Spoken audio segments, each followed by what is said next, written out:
नमस्कार। तो कैसे आप? और आज हम बात करने वाले हैं बहुत इंपॉर्टेंट, क्योंकि आज से आपको मे भी पता है कि नहीं, लेकिन सुपर लीग केरला जो है आज से शुरू हो रही है, जो कि काफ़ी टाइम से इंतजार कर रहे थे फैंस की। सुपर लीग केरला जो है इतने बड़े स्केल पे, मतलब इतना प्रमोशन हो रहा है, इतना सब कुछ हो रहा है, बड़े फिल्म स्टार्स वहाँ पे इन्वॉल्व हो रहे हैं। तो ऐसा क्या है? तो सुपर लीग केरला जो है 7 सितंबर यानी आज से शुरू हो रही है, जो कि 10 नवंबर तक चलने वाली। तो काफ़ी लॉन्ग जो है सीज़न होने वाला है। और देखिए, ये एक स्टेट लीग है, इसको आप ये मत समझिए कि भाई नेशनल लीग है, स्टेट लीग है और इतने बड़े स्केल पे होने वाली है। तो score line sports private limited जो है, उन्होंने केरला फुटबॉल एसोसिएशन के साथ मिलकर इस लीग को लेकर आने का, जो जैसा कि मैंने आपको पहले भी इसके बारे में बताया था, दोनों ने मिलकर इस लीग को लाने का जो है वो सोचा था 2022 के टाइम में। और फाइनली इस साल से ये लीग शुरू हो रही है। तो मैं शॉर्ट में आपको इस लीग का जो एम है, जो मिशन है, वो मैं आपको थोड़ा सा समझा देता हूँ, ताकि आप जो है ये समझ पाए कि सुपर लीग केरला जो है इतने बड़े स्केल पे, इतना ह्यूज इन्वेस्टमेंट है, ये सब हो क्यों रहा है। तो ये सब कुछ हो रहा है development of football Kerala state में,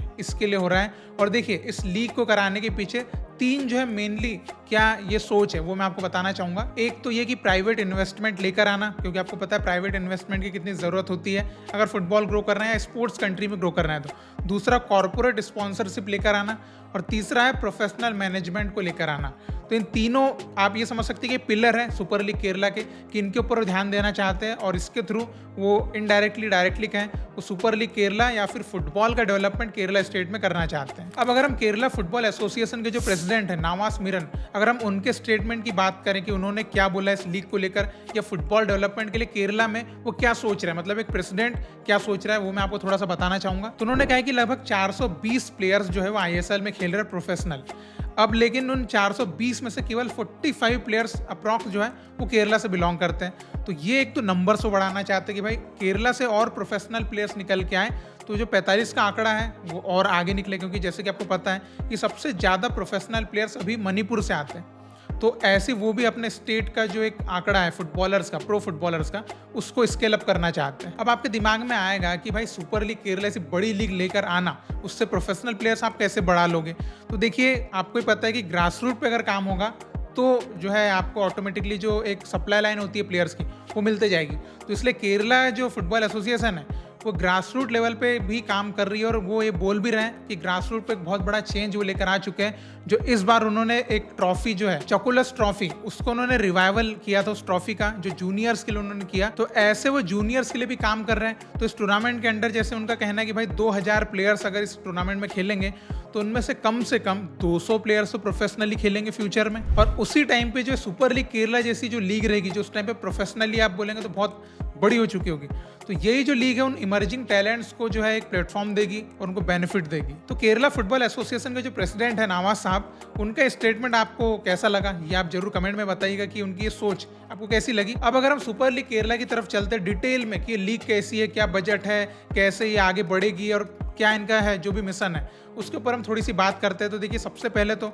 इस लीग में 6 टीम्स हैं जो कि केरला के अदर सिटीज़ से जो है बन के आई है, और इसमें कुछ बड़े नाम, बड़े जो कॉर्पोरेट सेक्टर्स हैं वो पैसा लगा रहे हैं। और ये जो लीग है होम एंड अवे बेसिस पे खेली जाने वाली है, तो इससे आप समझ सकते हैं कि भाई बहुत ही प्रोफेशनल होने वाली है। अब आपके दिमाग में आएगा कि भाई इसमें स्क्वाड कैसे रहेंगे और इंडियन प्लेयर्स या लोकल प्लेयर्स को कैसे इसमें चांस दिया जाने वाला है, फॉरेन प्लेयर्स कैसे रहेंगे, कोचेस कैसे रहेंगे। तो इसके ऊपर मैं थोड़ा सा आपको डिटेल में बताता हूँ कि इसमें यंग प्लेयर्स के लिए भी प्रॉपर अपॉर्चुनिटीज़ हैं और फॉरेन प्लेयर्स और सीनियर प्लेयर्स के लिए भी प्रॉपर अपॉर्चुनिटीज़ दी गई है, और इवन कोचेस के लिए भी अपॉर्चुनिटीज़ हैं। अब मैं आपको थोड़ा सा बताता हूँ। तो हर टीम में अंडर 20 के 7 होम ग्रोन प्लेयर्स रखना कंपलसरी है, फिर अंडर 23 के 3 लोकल प्लेयर्स रखना कंपलसरी है। तो इससे आप समझिए कि 10 प्लेयर्स जो है वो डायरेक्टली यंग प्लेयर्स को मौका मिल रहा है इसमें खेलने का। तो आप सोचिए कि हर साल ऐसे कितने प्लेयर्स को इस लीग से बेनिफिट मिलेगा। अब अगर हम फॉरेन प्लेयर्स की बात करें तो 6 फॉरेन प्लेयर्स हर टीम में रह सकते हैं। एंड कोच की बात करें तो हर टीम में फॉरेन कोच रहेगा, हेड कोच, और असिस्टेंट कोच जो है वो केवल केरला का ही अलाउ है, ये मतलब केरला का ही रहेगा। हालांकि इसमें कई लोगों ने ऐसा सवाल उठाए थे कि भाई हेड कोच में इंडियन क्यों नहीं रह सकता। तो ये भाई अब उस लीग के उन्होंने नॉर्म्स बनाए, उन्होंने अपने रेगुलेशंस बनाए हैं, तो ये अब उनकी मर्जी है, अब उसके ऊपर हम क्या कह सकते हैं। अब सुपर लीग केरला के जो CEO है मैथ्यू जोसेफ, उन्होंने तो एक कदम आगे की बात भी कही है। उन्होंने ये कहा कि भाई हम तो ये चाहते हैं कि जो गवर्नमेंट है वो भी हमारे साथ स्टेक होल्डर बने और हम साथ में मिलकर काम करें।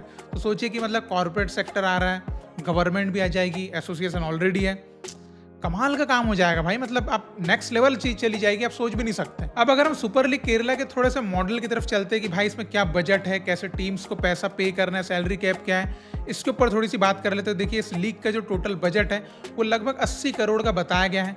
अब इसमें जो फ्रेंचाइजी फीस देना है हर टीम को वो है 1.5 करोड़ रुपए। अब इसमें हर टीम को एक सैलरी कैप भी फॉलो करना है, जैसे कि आपने आईएसएल के स्टार्टिंग में भी देखा था सैलरी कैप था हर टीम्स के लिए, तो यहाँ पर भी same to same salary cap है 2 करोड़ रुपए। तो मतलब हर टीम में 2 करोड़ का सैलरी कैप भी। आप सोचिए कि भाई क्या है ये, मतलब एक स्टेट लीग की बात कर रहा हूँ मैं भाई, नेशनल लीग नहीं है। अब अगर हम एक मोटा मोटा आंकड़ा अगर पकड़ें तो ऐसा कहा जा रहा है कि एक टीम जो है एक सीजन में 8 से 10 करोड़ रुपए जो है स्पेंड करने वाली है। तो इससे आप लीग का जो लेवल है, क्या प्रोफेशनलिज्म इसमें फॉलो किया जाएगा, इससे आप समझ सकते हैं। और मैं आपको एक और बात बता दूं कि भाई यहाँ पे जो काम करने के लिए लोग लिए गए, मतलब जो हायरिंग्स हुई है भाई एकदम प्रोफेशनल, जो टॉप नॉच प्रोफेशनल्स होते हैं ना उनको लिया गया है, एक्सपीरियंस वालों को। तो इससे आप समझिए कि लीग की सक्सेस तो भाई बिल्कुल जान लगा देंगे सक्सेस करने के लिए। अब अगर हम इसमें रेवेन्यू की बात करें कि भाई इतना खर्चा करेगी टीम 8 से 10 करोड़ रुपए का, तो भाई कमाएगी कैसे, रेवेन्यू कैसे जनरेट होगा। तो रेवेन्यू के लिए फुल प्लानिंग करी गई है सुपर लीग केरला के द्वारा।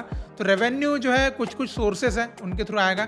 सबसे पहला तो आप देखिए कि ब्रॉडकास्टिंग रेवेन्यू जो है वो आएगा। दूसरा आने वाला है स्पॉन्सरशिप डील्स जो आएगी उसका रेवेन्यू आएगा। तीसरा है टिकट सेल्स, उसका रेवेन्यू यहाँ से मिलेगा। और चौथा है मर्चेंडाइज सेल्स जो होगी, हर टीम की जर्सियां जो बिकेगी उसका भी इसमें जो है रेवेन्यू मिलेगा। सुपर लीग केरला हर साल 1.1 करोड़ रुपए केएफए को देता है फीस के रूप में, मतलब पिछले 2 साल से वो दे रहा है 1.1 करोड़ रुपए।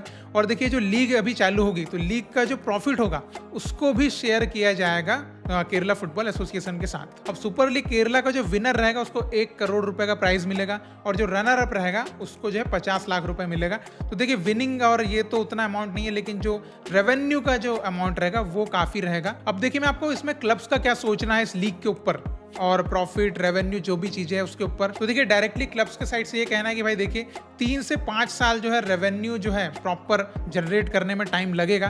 तो हम वो रेवेन्यू के ऊपर अभी से नहीं सोच रहे हैं, 3 से 5 साल लगेंगे हमको ही पता है, तो हम वैसे ही सोच के साथ जो आगे बढ़ रहे हैं। बस उनके साइड से उनको एक उनका मतलब कि कहना है कि भाई ज़्यादा से ज़्यादा फैंस जो है वो देखने आए मैचेस और सपोर्ट करें सुपर लीग केरला को, क्योंकि जितने ज़्यादा फैंस आएंगे उतने अच्छे स्पॉन्सरशिप डील्स आएंगे और उतना ही पैसा आएगा। और पैसा आएगा तो रेवेन्यू जनरेट होगा और लीग जो है सस्टेन करेगी, क्लब्स में पैसा लगाया जाएगा और मे बी आगे जो है और पैसा बढ़ जाए, लीग में जो है बजट बढ़ जाए, सैलरी कैप बढ़ जाए, बहुत सारी चीज़ें हो सकती है। लेकिन वही है कि ओवरऑल बात तो वहीं पे आती है ना भाई कि फैंस आएंगे।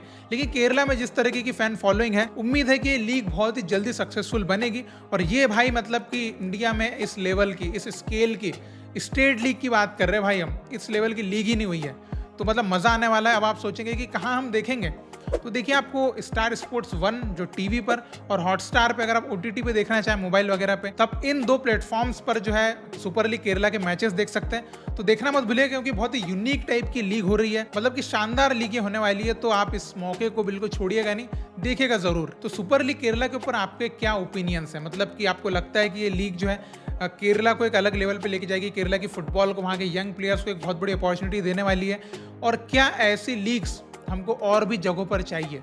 क्योंकि देखिए इतना पैसा हर स्टेट में कोई नहीं लगा सकता। वो तो फुटबॉल का एटमॉस्फेयर ऑलरेडी उन्होंने बहुत ही अच्छा R&D करा है कि भाई हमारी लीग सक्सेसफुल होगी या नहीं, उसी के बाद इतने लोगों ने वहाँ पे पैसा लगाने का निश्चय लिया है। अदरवाइज आप खुद सोचिए, अगर मार्केट रिसर्च करते और पता चलता कि भाई इतनी तो हम कमा भी नहीं पाएंगे, तो कौन भाई इतने पैसे कौन लगाएगा 8 से 10 करोड़ रुपए। तो बताइए आपका क्या ओपिनियन है, और ये कितना बड़ा एक रिवॉल्यूशन लेकर आ सकता है केरला फुटबॉल में या फिर पूरे इंडियन फुटबॉल में भी, मैं ये आपसे जानना चाहूंगा। तो जो भी आपके ओपिनियन है, जो भी आपके थॉट्स है इस लीग को लेकर, आप जरूर कमेंट में लिख के बताइएगा। और इसी तरह आप इंडियन फुटबॉल को सपोर्ट करते रहिए। बहुत बहुत शुक्रिया वीडियो देखने के लिए। जय हिंद, जय भारत।